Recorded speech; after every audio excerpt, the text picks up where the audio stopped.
Narito na ang mga nakakapangilabot na nakunan ng CCTV at sa video na ito ay posibleng mapasubscribe ka sa channel natin. Kaya't kung ready ka na, ano bang hinihintay mo? Tara na!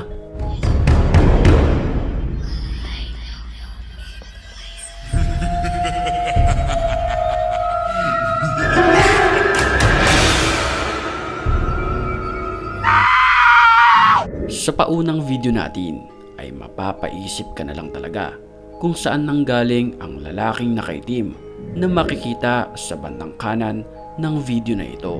Sa likod ng poste na ito ay bigla na lamang sumulpot ang nakaitim na lalaki.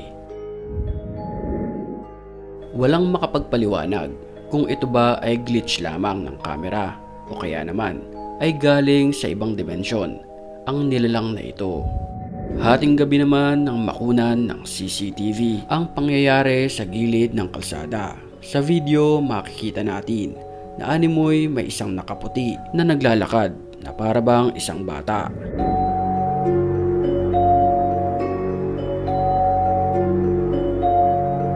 Kapansin-pansin din na tila may hinahanap ang nilalang na ito.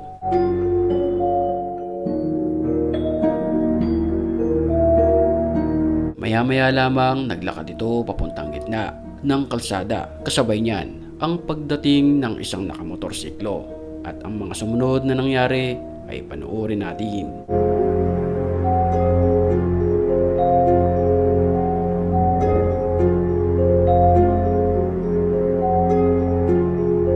Sa video mapapansin na tila hinaharang nito ang lalaki na dadaan sana sa lugar na iyon.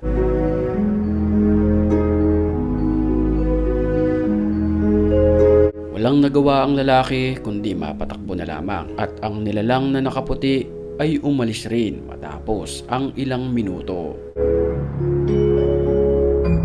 Sa video naman ito nakunan ang lalaking nagtangkang pasukin ang isang pintuan.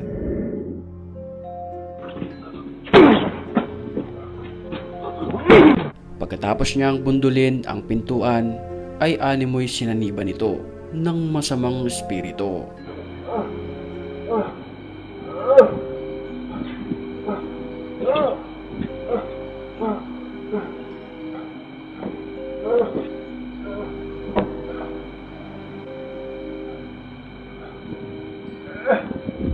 Sa maikling video naman ito nakunan ang pagsulpot ng isang nakakapangilabot na nilalang.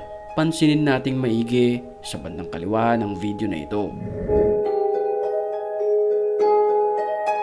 Kapansin-pansin na biglang napahinto ang babae at nang makapasok ito sa loob ng bahay ay bigla na lamang may sumulpot na isang nakakapangilabot na nilalang.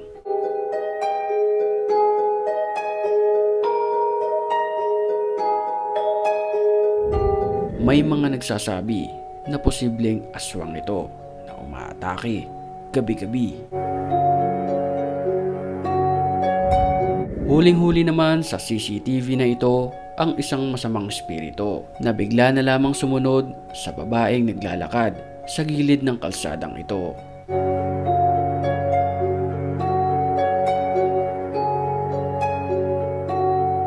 Ito ay tila isang itim na usok na naglalakad na parang tao.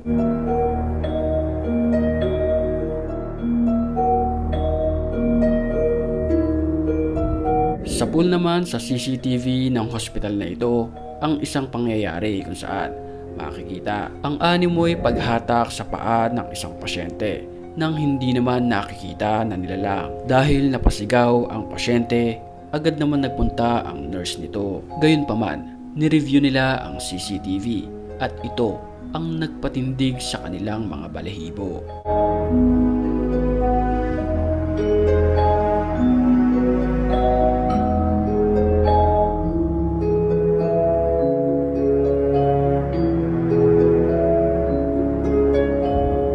Nag-viral naman sa internet ang isang security guard na ito dahil di umano nakausap niya ang isang tao na namayapa na 1 linggo nang nakakalipas. Okay, so, Mr. Gutierrez, está hablando ahí? Sí, ¿con quién está hablando ahí luego usted?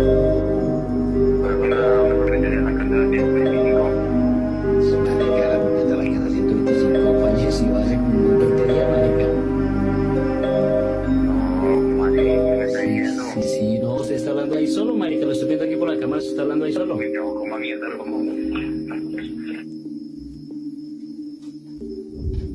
Nang malaman niya na wala na nga ang kanyang kausap, ay karipas ito ng takbo at nag-out na rin sa trabaho. Bago tayo magpatuloy sa ating susunod na video, batiin muna natin ang mga certified matapang. At kung gusto mo rin mapabilang sa kanila, mag-comment ka lang. Ang may pinakamagandang comments, yon ang ating pipiliin. Back to the story. Habang nagti-TikTok naman ang grupo na ito, wala silang kaalam-alam na may nangyayari na nakababalaghan. Bigla na lamang silang napahinto matapos silang makita ang lalaking ito na biglang hinatak na lamang ng animoy masamang espiritu.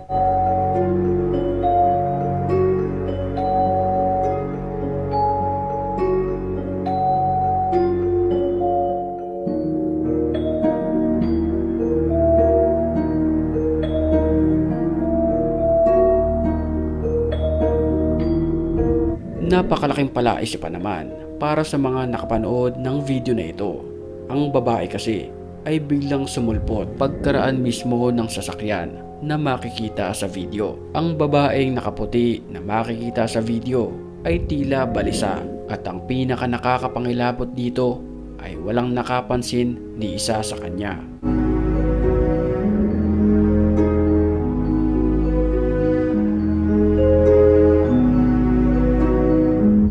Sa isang kalye naman ito nakunan ang isang matandang nakaupo na bigla na lamang nawala ng parang bula. Mapapansin din na kasabay ng matandang mawala ang kanyang lamesa at upuan nito. Kung ikaw ang tatanungin, ito ba ay totoong nawala o glitch lamang ito ng CCTV? Pwede mong i-comment ang iyong opinion sa comment section.